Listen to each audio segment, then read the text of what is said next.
semuanya, kami dari kelompok 2 nomor 6. Kami akan memperkenalkan diri kami. Perkenalkan, nama saya Mediani Siburian dengan NIM 2401015152. Perkenalkan, nama saya Bunda Loviana Sinandela dengan NIM 2401014146. Perkenalkan, nama saya Sonia Morita Barat dengan NIM 24010113. Perkenalkan, nama saya Randy Sinandela dengan NIM 2401018183. Di sini kami akan membahas tentang tahun penulisan kitab, sejarah kitab, Susunan kitab, tema kitab, Tujuan kitab, jenis oral kitab, pesan kitab. Terus kitab, latar belakang kitab. Di sini kami membahas tentang kitab 1-2 Samuel, 1-2 Raja-Raja, 1-2 Tawari. Sekian dari perkenalan singkat kami. Salam. Di sini saya akan menjelaskan kitab 1 Samuel yang dimulai dari tahun penulisan kitab. Kitab 1 Samuel diyakini ditulis sekitar abad ke-10 hingga ke-6 sebelum Masehi. Yang kedua yaitu sejarah kitab. Kitab 1 Samuel menceritakan masa transisi dalam sejarah Israel dari periode kepemimpinan para hakim menuju berdirinya kerajaan dengan Saul dan kemudian Daud. Kitab ini diawali dengan kelahiran Samuel, nabi terakhir sebelum zaman raja-raja, dan mengakhiri kisah dengan kematian Raja Saul. Peristiwa-peristiwa dalam kitab ini sangat penting dalam sejarah bangsa Israel, termasuk kisah Daud dan Goliat, serta pengurapan Daud sebagai raja yang kelak akan menggantikan Saul. Yang ketiga yaitu pembagian atau susunan kitab. Kitab 1 Samuel dibagi dalam beberapa bagian utama, yaitu pasal 1-7, kehidupan Samuel sebagai nabi, hakim, dan pemimpin. Pasal 8-15, pemilihan dan kehidupan Raja Saul sebagai raja pertama Israel. Pasal 16-31, kebangkitan Daud dan konflik antara Saul dan Daud. Yang keempat, tema kitab. Beberapa tema utama dalam kitab 1 Samuel yaitu 1. Kepemimpinan, peran Samuel sebagai hakim, Saul sebagai raja yang dipilih Tuhan, dan Daud sebagai raja yang dipilih Tuhan. Yang kedua yaitu kedaulatan Tuhan. Tuhan memegang kendali atas nasib bangsa Israel dan raja-rajanya. Yang ketiga yaitu kesetiaan dan ketidaktaatan. Keberhasilan dan kegagalan raja-raja Israel ditentukan oleh kesetiaan mereka kepada Tuhan. Dan yang keempat, transisi kepemimpinan. Perubahan dari pemerintahan oleh para hakim menjadi monarki. Yang kelima yaitu penulis kitab. Penulis kitab 1 Samuel tidak secara jelas disebutkan dalam teks. Tradisi Yahudi mengaitkan penulisan dengan Samuel sendiri untuk bagian-bagian awal. Sedangkan bagian lainnya kemungkinan ditulis oleh nabi-nabi lain seperti Nathan atau Gad. Yang keenam yaitu latar belakang penulisan kitab. Kitab ini ditulis dalam konteks perubahan besar di Israel, yaitu dari sistem pemerintahan teokratis di bawah hakim menjadi sistem monarki. Ketidakpuasan terhadap sistem hakim yang dianggap tidak memadai untuk menghadapi ancaman dari musuh-musuh luar, seperti bangsa Filistin, membuat bangsa Israel meminta seseorang raja. Kitab ini menggambarkan ketegangan antara keinginan rakyat dan kehendak Tuhan. Yang ketujuh yaitu tujuan kitab. Kitab 1 Samuel ditulis untuk memberikan sejarah awal monarki Israel, menunjukkan pentingnya kepemimpinan yang taat kepada Tuhan, menyajikan peringatan akan bahaya dari ketidaktaatan kepada Tuhan melalui kisah Saul, menyampaikan bahwa Daud adalah pilihan Tuhan untuk menggantikan Saul sebagai raja. Yang ke-8 yaitu jenis sastra dari kitab. Kitab 1 Samuel tergolong dalam sastra sejarah dengan gaya naratif yang menceritakan peristiwa-peristiwa penting dalam sejarah Israel. Terdapat juga elemen profetik di mana Tuhan berbicara melalui Nabi Samuel kepada bangsa Israel. Dan yang terakhir yaitu pesan moral dari kitab 1 Samuel, yaitu kita harus taat kepada Tuhan dan menaati perintah-perintah Tuhan. Di sini saya akan melanjutkan yaitu kitab 2 Samuel dan dimulai dari tahun penulisan kitab. Kitab 2 Samuel ditulis sekitar abad ke-10 sebelum Masehi hingga abad ke-6 sebelum Masehi. Yang kedua yaitu sejarah kitab. 2 Samuel merupakan kelanjutan dari 1 Samuel yang bersama-sama mencatat sejarah awal pemerintahan kerajaan Israel. Kitab ini fokus pada kisah hidup Raja Daud, raja kedua Israel yang menggantikan Raja Saul. Kitab ini mencatat banyak peristiwa penting termasuk peperangan, konflik keluarga, serta penguatan Israel sebagai kerajaan. Yang ketiga yaitu pembagian atau susunan kitab. Kitab 2 Samuel terdiri dari 24 pasal. Secara garis besar isinya dibagi Pasal 1-10 yaitu kemenangan-kemenangan dan pengokohan kekuasaan Daud sebagai Raja Israel. Pasal 11-20 yaitu kejatuhan moral Daud terkait peristiwa Bathsheba dan pemberontakan anaknya Absalom. Yang ketiga yaitu pasal 21-24, tambahan berbagai kisah tentang Daud termasuk peperangan, mazmur, dan pendataan rakyat. Yang keempat yaitu tema kitab.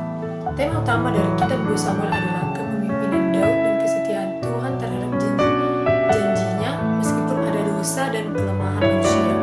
Kisah ini juga menunjukkan hubungan yang intim antara Daud dan Tuhan, serta bagaimana dosa Daud membawa konsekuensi serius bagi dirinya dan bangsa Israel.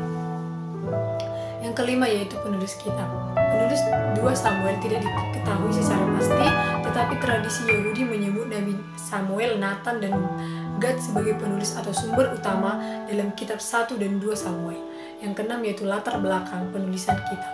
Kitab ini ditulis dalam konteks sejarah bangsa Israel yang sedang mengalami transisi dari masa kepemimpinan para hakim menuju pemerintahan monarki. Pemerintahan Saul yang gagal digantikan oleh Daud yang diurapi oleh Tuhan, meskipun ia juga memiliki kelemahan manusiawi. Yang ketujuh yaitu tujuan kitab. Kitab ini bertujuan untuk mengisahkan sejarah kepemimpinan Raja Daud, menekankan janji Tuhan kepada Daud bahwa tahtanya akan bertahan selamanya. Kitab ini juga menunjukkan bagaimana Tuhan tetap bekerja meskipun para pemimpin manusia termasuk Daud jatuh ke dalam dosa. Yang kedelapan yaitu jenis sastra dalam kitab. Kitab 2 Samuel termasuk dalam sastra sejarah naratif. Ini mencatat peristiwa-peristiwa historis yang nyata, tetapi juga dipenuhi dengan refleksi teologis yang menyoroti campur tangan Tuhan dalam sejarah Israel. Dan yang kesembilan yaitu pesan moral yang dapat diterapkan dalam kehidupan kita dalam 2 Samuel, yaitu tanggung jawab kepemimpinan. Daud menunjukkan bahwa kepemimpinan datang dengan tanggung jawab besar di hadapan Tuhan dan manusia. Dan yang kedua yaitu pengampunan dan pertobatan. Meski Daud melakukan dosa besar seperti perzinahan dan pembunuhan, dia menunjukkan penyesalan yang mendalam. Ini mengajarkan bahwa pertobatan sejati dapat membawa pengampunan dari Tuhan. Dan yang ketiga yaitu kekuatan dan kelemahan manusia. Kisah Daud mengajarkan bahwa bahkan orang yang dipilih Tuhan pun memiliki kelemahan. Namun kesetiaan Tuhan tetap berlangsung di tengah kelemahan manusia. Pentingnya kesetiaan kepada Tuhan. Daud secara konsisten mencari Tuhan, terutama dalam masa krisis, untuk memberikan contoh bagaimana kebergantungan pada Tuhan adalah kunci keberhasilan. Demikian penjelasan 1 dan 2 Samuel. Di sini saya akan melanjutkan materinya, yaitu dari kitab 1 Raja-Raja. Kitab 1 Raja-Raja merupakan salah satu kitab sejarah dalam Perjanjian Lama yang menceritakan sejarah kerajaan Israel dan Yudea dari masa pemerintahan Raja Salomo hingga keruntuhan kerajaan Israel. Berikut penjelasan mendetail mengenai berbagai aspek dari kitab ini, yaitu 1. Tahun penulis kitab. Kitab 1 Raja-Raja diperkirakan ditulis antara abad ke-6 dan ke-5 sebelum Masehi, setelah peristiwa pembuangan bangsa Israel ke Babel sekitar 586 sebelum Masehi. Penulisannya didasarkan pada catatan sejarah yang ada sebelumnya. 2. Sejarah kitab-kitab. Sejarah kitab ini mencatat peristiwa dari masa pemerintahan Raja Salomo hingga pecahnya kerajaan Israel menjadi 2 bagian, yaitu kerajaan Israel di utara dan kerajaan Yudea di selatan. Juga dibahas mengenai raja-raja yang memerintah kedua kerajaan tersebut, termasuk tindakan-tindakan mereka, baik yang benar di mata Tuhan maupun yang jahat. Yang ketiga adalah pembagian atau susunan kitab. Pembagian atau susunan kitab 1 Raja-Raja terdiri dari 22 pasal. Secara garis besar, kitab ini dibagi menjadi beberapa bagian, yaitu pasal 1 sampai 11 pemerintahan Raja Salomo, pembangunan Bait Suci dan kemakmurannya. Pasal 12 sampai 16 membahas pecahnya kerajaan setelah kematian Salomo dan kisah para raja Israel dan Yudea yang datang setelahnya. Pasal 17-22 membahas kisah Nabi Elia dan perannya dalam menghadapi peran para raja Israel yang tidak setia kepada Tuhan, khususnya Raja Ahab. 4. Tema kitab. Tema utama kitab ini adalah kesetiaan kepada Tuhan dan akibat dari penyembahan berhala. Kitab ini menunjukkan bagaimana kepemimpinan yang setia kepada Tuhan membawa berkat, sementara ketidaktaatan dan penyembahan kepada dewa-dewa asing membawa kehancuran bagi bangsa Israel dan Yudea. Yang kelima adalah penulis kitab. Penulis kitab tradisi Yahudi menyebut Nabi Yeremia sebagai penulis kitab 1 Raja-Raja dan 2 Raja-Raja, meskipun ini tidak dapat dipastikan. Penulis yang sebenarnya tetap anonim, namun diasumsikan bahwa kitab ini disusun oleh beberapa penulis berdasarkan sumber-sumber sejarah dan tradisi yang ada. Yang keenam adalah latar belakang.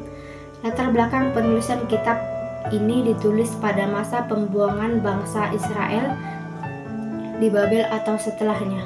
Tujuannya adalah untuk mengingatkan bangsa Israel tentang sejarah mereka, kesalahan mereka dalam berpaling dari Tuhan, serta pentingnya kembali kepadanya. Penulis juga ingin menunjukkan bahwa kehancuran kerajaan Israel dan Yudea adalah konsekuensi dari ketidaktaatan mereka kepada Tuhan. Yang ketujuh adalah tujuan kitab. Tujuan utama dari kitab 1 Raja-Raja adalah menyampaikan catatan sejarah bangsa Israel dan Yudea dari masa kejayaan hingga keruntuhan, menegaskan bahwa kepatuhan kepada Tuhan adalah sumber berkat, sementara ketidaktaatan membawa hukuman. Memberikan teladan baik yang positif maupun negatif melalui tindakan para raja dan para nabi. 8. Jenis sastra dari kitab. Jenis sastra dari kitab 1 Raja-Raja termasuk dalam sastra sejarah dengan unsur-unsur naratif.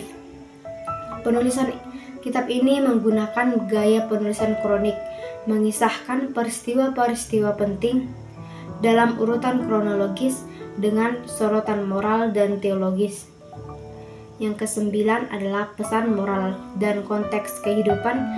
Beberapa pesan moral yang bisa diterapkan dalam kehidupan sehari-hari dari kitab 1 Raja-Raja adalah kesetiaan kepada Tuhan.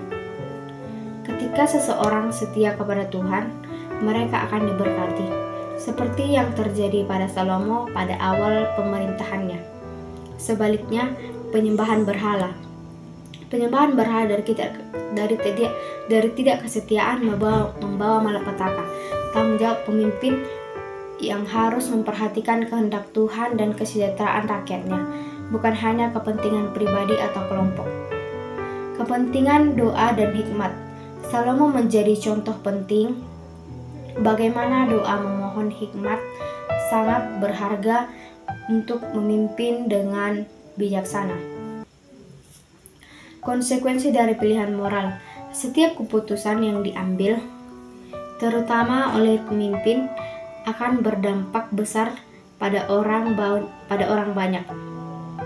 Kitab 1 Raja-Raja mengajarkan bahwa pilihan moral dan kesetiaan kepada Tuhan adalah inti dari kehidupan yang berhasil, baik secara individu maupun masyarakat. Terima kasih. 2 Raja-Raja melanjutkan kisah 1 Raja-Raja yang menceritakan raja-raja Israel dan Yehuda setelah masa pemerintahan Salomo.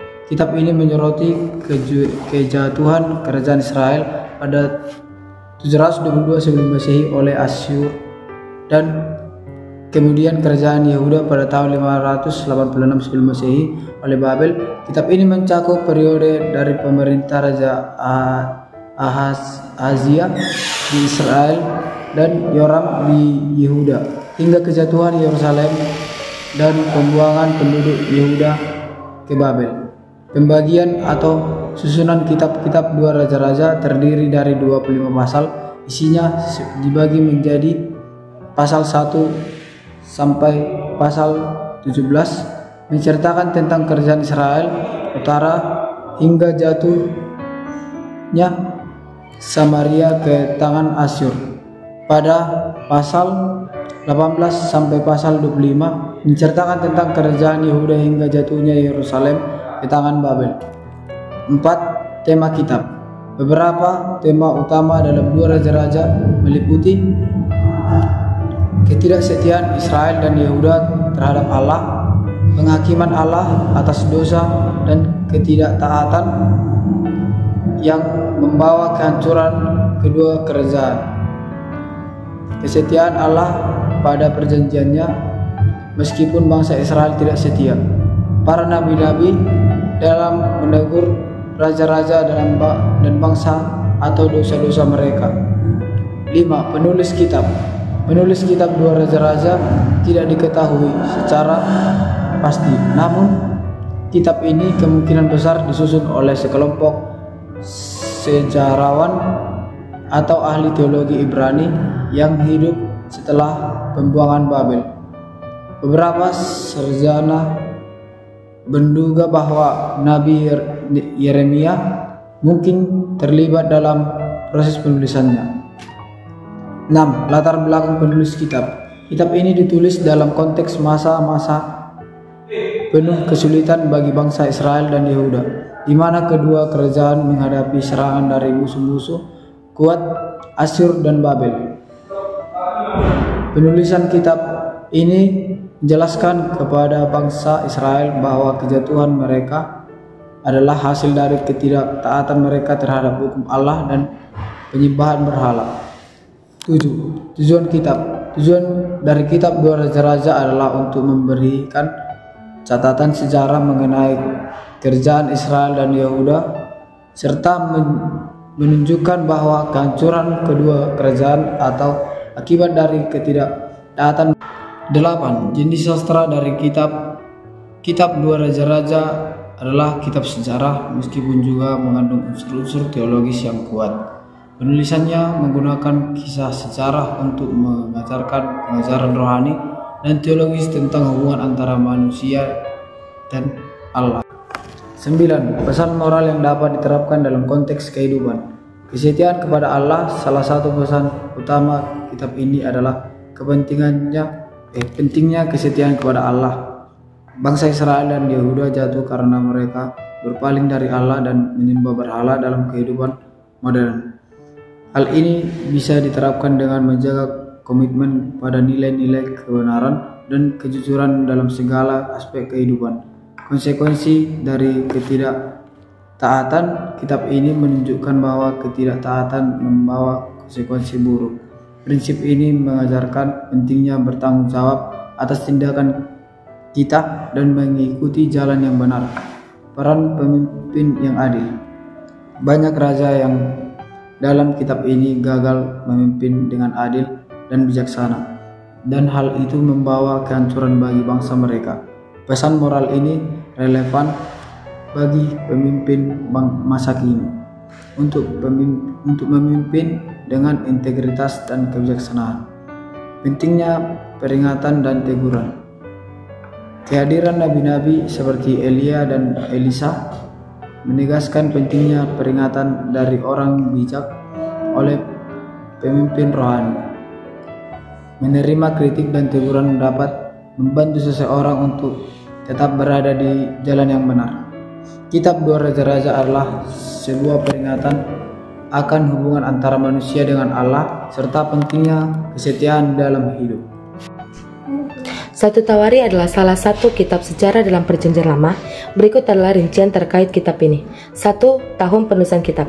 Diperkirakan ditulis sekitar 400 sampai 450 Masehi setelah bangsa Israel kembali dari pembuangan Babel.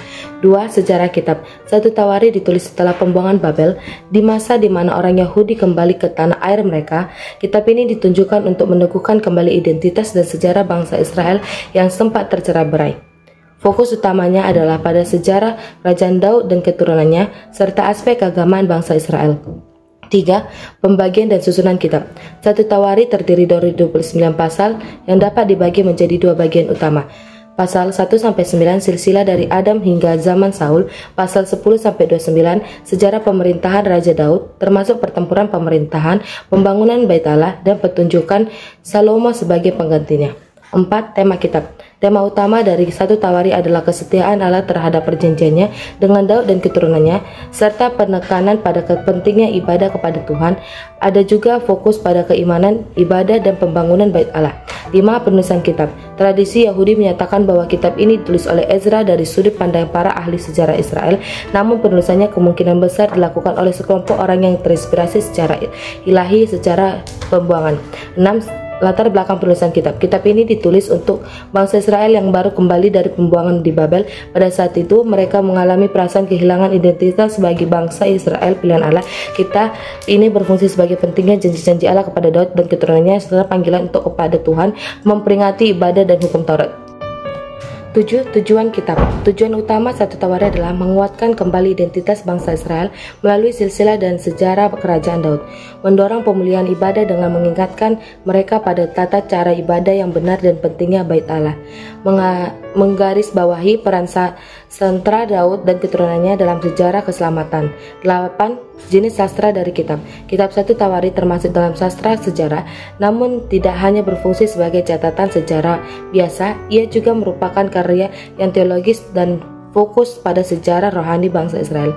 9. Pesan moral yang dapat diterapkan dalam kehidupan, kesetiaan kepada Tuhan. Sejarah Daud menunjukkan pentingnya kesetiaan kepada Tuhan meski dalam kesulitan. Dalam konteks kehidupan kita diingatkan untuk tetap setia pada iman dan janji Tuhan. Pentingnya ibadah, penekanan pada ibadah dan pembangunan Bait Allah mengajarkan pentingnya memiliki tempat dan waktu khusus untuk mendekatkan diri kepada Tuhan. Tanggung jawab pemimpin Daud sebagai pemimpin yang mengutamakan Tuhan memberikan contoh bahwa seorang pemimpin harus memimpin dan dengan takut akan Tuhan dan mematuhi firman-Nya. Kitab ini memberikan pengarahan pentingnya tentang bagaimana bangsa yang terpecah belah dipersatukan kembali melalui iman kepada Tuhan, ibadah yang benar, dan kesetiaan kepada janji-janji Tuhan. Kitab 2 Tawari merupakan bagian dari kitab Tawari dalam Perjanjian Lama dan termasuk dalam kelompok kitab sejarah. Kitab ini memiliki penekanan pada sejarah kerajaan Yehuda yang terutama setelah perpecahan kerajaan Israel. Berikut adalah informasi lebih rinci tentang kitab 2 Tawari. 1. Tahun penulisan. Kitab 2 Tawari diperkirakan ditulis pada sekitar abad ke-5 atau ke-4 SM. Kitab ini ditulis setelah pembuangan bangsa Israel ke Babel. Selama masa pemulihan mereka di bawah kepemimpinan orang-orang seperti Ezra dan Nehemia.